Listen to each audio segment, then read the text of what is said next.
Greetings, boys and girls, my homies. Unkfest is here for you. I'm not gonna lie, I like the name Unkfest. I didn't like it in the beginning, but I'm so slowly but surely I'm accepting the fact that I'm getting old, even though I'm 33. But I'm 7 years away from being 40, and that's not young. You know, 35. After 35, I'm no longer young. Unkfest is here. Shout out to the subscribers for giving me that name.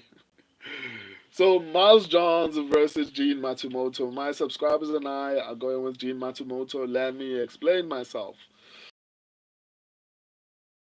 Easy for Gene Matsumoto in this particular fight. I don't think anyone is underestimating Miles Johns, to be honest, but I do feel like a lot of people are too high on Gene Matsumoto. This could be a very, very hard fight. I don't know if I've seen Gene Matsumoto in a slugfest. I think Miles Johns has that grit.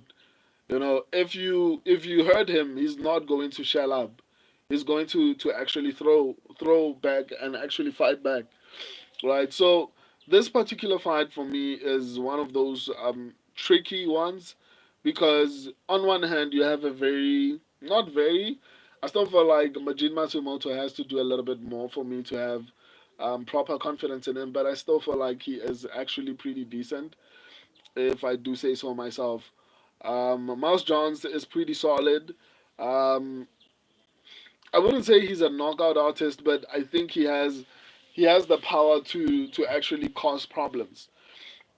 Right? Let me actually get to the nitty gritties of the fight. So let's start with reach. I feel like both of them have more or less the same amount of reach. I think the only advantage that Matsumoto is going to have in this particular fight is a point 0.5 is a point 0.5 reach advantage, which is virtually nothing. So it's not even going to count that much. And then as far as finishing ability, um, I mean, Jin Matsumoto is actually um, a little bit better, not that much. I mean, Jin Matsumoto has a 56% finishing rate. So, and then Miles Johns has a 40% finishing rate. So the likelihood of anyone finishing anyone here is very low. I don't think anyone is going to finish anyone here, to be honest. Um, with Miles Johns having a 60% finishing rate, I mean a 40% finishing rate, and Jin Matsumoto having a 56% finishing rate, I don't think anyone is going to finish anyone in this fight. As far as striking ability, I think Jin Matsumoto is going to outpace um, Miles Johns, but I'm honestly going to be very concerned because Jin Matsumoto gets hit a lot, right? Jin Matsumoto gets hit a lot. Oh, and Miles Johns has pretty decent output, and Miles Johns has the experience advantage. Oh shit. Let me see the grappling before I conclude as to whether I'm worried or not. Okay, Jin Matsumoto has the better wrestling, but he has horrible defensive wrestling. And normally, I don't like fighters with horrible defensive wrestling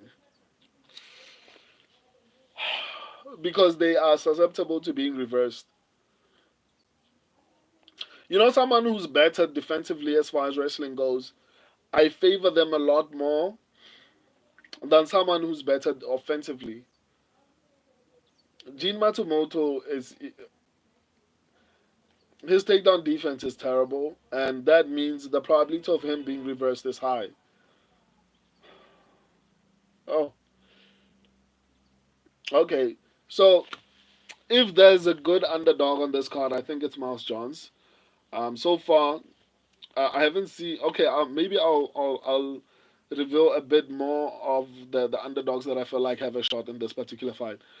But I'm not sure if Jin Matsumoto is the favorite or not. But if Jin Matsumoto is the favorite, I think Mouse Jones is probably a very solid underdog. I'm not gonna lie to you. Mouse Jones is better defensively. His output is not particularly that bad. Even though he's not a finisher, it's not like Jin Matsumoto is the best finisher on the planet. Jin Matsumoto has a 56% finishing rate. Mouse Jones has a 40% finishing rate. I mean, both of them are not great at finishing fights. So, if anything, this probably goes to a decision. Even though I feel like Jin Matsumoto is going to have the volume advantage, um, I feel like Mouse Jones is pretty good defensively. He's very elusive. He knows how to move well. He has good footwork, and I think he's going to give problems to Jin Matsumoto as far as landing. And Mouse Jones is pretty good, technically speaking. I feel like Mouse Jones is also very good. I'm not going to give either of them an advantage as far as technical striking, because I think both of them are pretty good. But I think, even though I hate to say this, I think I'm going to give a slight advantage to Mouse Jones as far as striking goes. Even though I do feel like Jin Matsumoto's output might have an impact as far as um, him winning this fight. But I genuinely do think Mouse Jones on the feed might cause problems for Jin Matsumoto. And even though Jin Matsumoto is significantly better than Mouse Jones when it comes to the wrestling, I do feel like Mouse Jones is really good defensively, and if he can stuff the takedowns, I think Jin Matsumoto is going to be in a serious problem. I'm not saying Mouse Jones is going to outclass him on the feet, but Mouse Jones has the advantage of experience. He has the better defense, and on the feet, better defense means a lot, especially when it's going to decision, because you're going to avoid getting hit a lot. And it's not like Jin Matsumoto is going to be this knockout artist who's going to land big shots. I think maybe he does land more bigger shots, but like I said, I feel like Mouse Jones might not have that knockout power, but he has solid punching power that can cause problems for Jin Matsumoto. So yeah, my subscribers and I are going with Jin Matsumoto, but I'm not gonna lie to you. I think Mouse Jones is probably going to be one of the best underdogs on this card. Um, Mouse Jones has a high probability of actually winning this fight.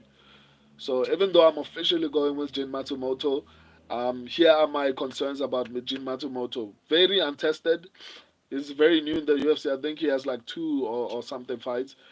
Mouse Jones is basically a veteran at this point. He's been in the UFC for a while. Mouse Jones, and then let's go to the striking. Mouse Jones is better defensively. Um, I think he moves around really well. He has pretty decent footwork. Um, so even though Jin Matsumoto is going to have the advantage as far as output, Jin Matsumoto gets hit too much for my liking. So that means if Mouse Jones can avoid getting hit and land a couple of shots, he might give him a problems. On the ground, obviously, Matsumoto is better offensively, but defensively, Mouse Jones is better. And normally, guys who are better defensively as far as grappling goes are able to reverse positions, even if the other guy is good offensively. And because he's bad defensively, if Mouse Jones realizes that he's able to reverse positions on the ground, he will probably start to shooting takedowns offensively, and Jin Matsumoto does not have good takedown defense, which could result in Mouse Jones having like it's kind of like these fight how fights have been playing out. You go into this fight, it's a grappler, it's a striker, and then the striker strikes and is able to stuff takedowns. And then maybe the grappler somehow manages to take down the other guy. And after taking down the striker is somehow able to stand up. That gives him confidence. And then it happens again. And then over time, he's starting to feel a bit stronger, starts to shoot offensively, and he has success. I could see Mouse Jones actually out wrestling Jin Matsumoto purely because of the fact that Matsumoto has horrible takedown defense. At this point, I don't even know I'm picking Jin Matsumoto. I think Miles Jones might win this fight. But yeah, I'm still going with Jin Matsumoto. I think maybe the output as well as the offensive wrestling might be an advantage for him. But yeah, Miles Jones might win this fight. Anyway, I love and appreciate all of you. Until next time, or until tomorrow, deuces.